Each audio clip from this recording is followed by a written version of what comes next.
जय हिंद दोस्तों, आपका अपना YouTube चैनल सफल इंस्टीट्यूट में स्वागत है। आप हमारी डेमो क्लास में ये देख ही लिया है कि इंग्लिश का सिलेबस क्या है और उसमें हम पहली टॉपिक क्या पढ़ाएंगे इसके बारे में देखना है। चलिए देखते हैं कि हमारा पहला टॉपिक क्या है। पहला टॉपिक है पार्ट्स ऑफ ग्रामर। हम पार्ट्स ऑफ ग्रामर के बारे में ये जानेंगे कि उसमें कितने भाग होते हैं और हर भाग में इंग्लिश का कौन कौन सा पैटर्न किस भाग में कितना कितना आता है।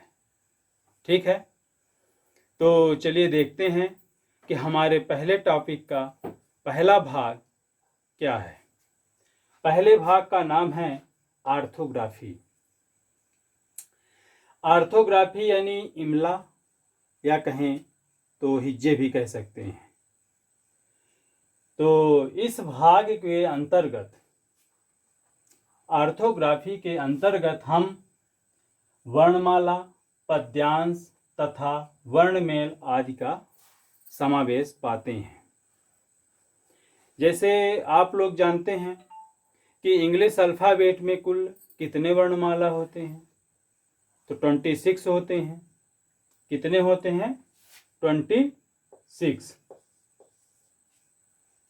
जिसमें से वावेल के 5 होते हैं। वावेल के कितने होते हैं? 5।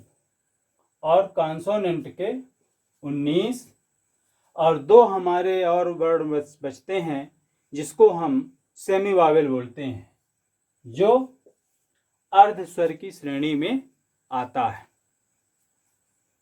Okay, thank you. अब हम देखते हैं कि हमारे टॉपिक का दूसरा भाग क्या है। इटिमोलॉजी।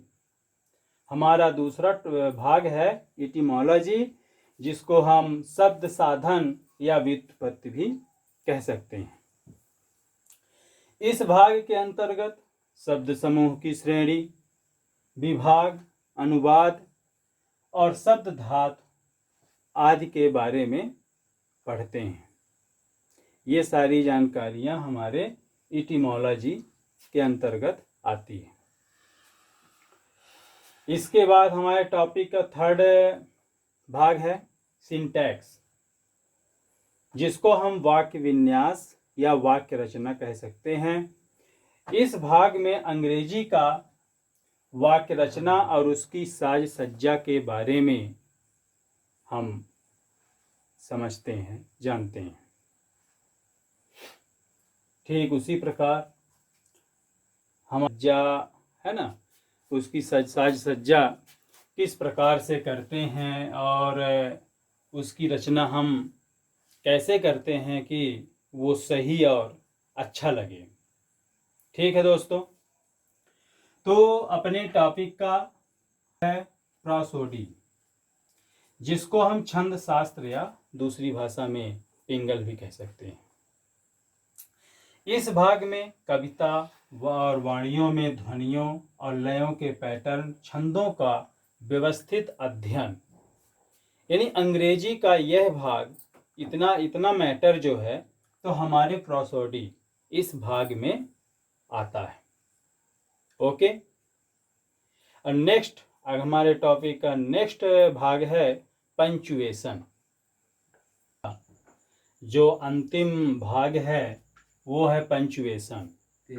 दोस्तों एक बात तो ये जान लीजिए, कभी कभी पेपरों में जब पंचुएशन का मतलब अंडरस्टैंडिंग मिसअंडरस्टैंडिंग होता है तो हमारे क्वेश्चन गलत हो जाते हैं। तो हम अच्छे से देखेंगे कि हमारा पंचुएशन क्या है, कितने हैं और उनका चिन्ह क्या है, किस प्रकार के होते हैं। तो चलिए देखते हैं। देखिए, पंचुएशन यानी विराम चिन्ह, टोकने का कार्य।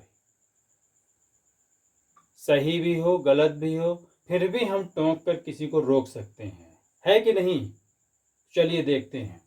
पहला है फुल स्टॉप, पूर्ण विराम।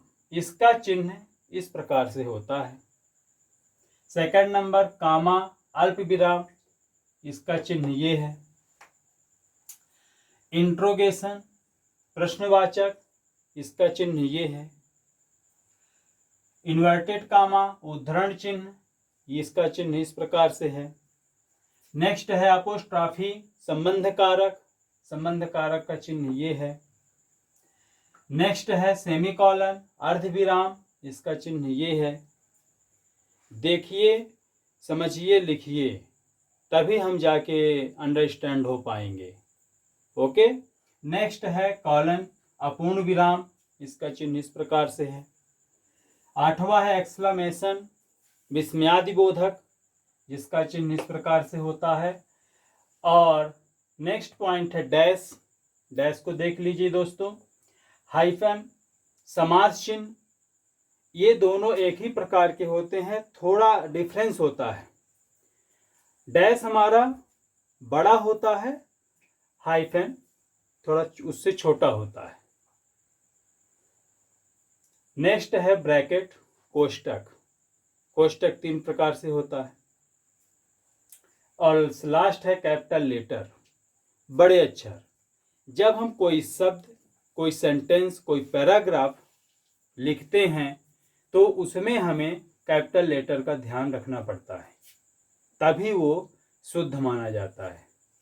नहीं तो वही हम थोड़ी छोटी छोटी बातों में अपना शब्द, सेंटेंस गलत कर देते हैं और सामने वाला हंसने लगता है। तो दोस्तों, हमारा जो इंग्लिश है, अंग्रेजी का, मैं ये हम लोग देख चुके कि कितना भाग किस भाग में आता है। तो आशा करता हूँ कि हमारी आपको पहली क्लास अच्छी लगी होगी, और अगर अच्छी लगी हो तो लाइक करें, चैनल में नए हों तो सब्सक्राइब करें, और उसके आगे बेल आइकन की बटन जो है उसको भी दबाएं, ताकि नोटिफिकेशन के रूप में आप तक हमारी क्लास पहुंचती रहे। थैंक यू दोस्तों, जय हिंद।